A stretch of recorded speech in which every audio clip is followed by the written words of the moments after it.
right, all right, with my. All right, Tigh.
Kenny the boy from Glen.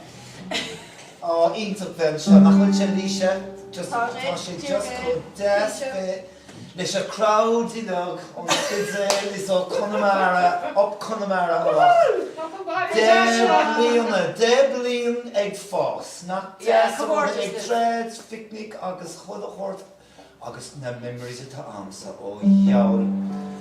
Tóghaigh sé leabhar cínsa. You know, to take a book and to fill a book 40 Shades of Traidphicnic.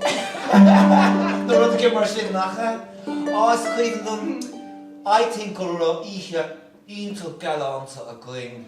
Oh God, the on night a going breed. I think le Shan Johnny Connolly go nena di troker anam. Agus vi crowd vi na orani iliog is jig agus net and Shannos agus mehen is Shan Johnny sort. Landal to just dear agus jigs the kirkle agus chuig just like Kana is just vishe just hard bar. Will ain't smín mar sin agatsa Alicia. So Sarah's daughter la Gaeilge agus Shifra. Shin yeah, couple of things. agus vi tune cumha ag Shifra agus she just vishe yogi talk. You know. On Suntory. Infok Aberlob Kadas. As Achtel, as in an Achtel, Conway-o, Suvnus Ashling Achtel. Eat. Well that.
Tola. Feeling all warm and fluffy inside. I think I swallowed a hamster. Hamster. I shouldn't have had that burger. Fair play with Alicia. Come she count she agus. You know, Siobhanach beag do jetner gasaróg ó Ealaín for boss in Alban, you know. So just colossal though, you know. okay, she God, she just cooked up them, you know, to be powerful. Fair play. Do they count there now? Tá Ealaín took several time. Ceol ó Bhailedor and Jackie Mollard. Come she Soisy Brel. Yeah, guitarist. Yeah, so Soisy Brel is dói go she mar Donal Lunny I several time. Bhí she part of her law and this na grúpaí. Agus tá muide ag casa ceann seo I'd say ar fear fiche nó fiche cún.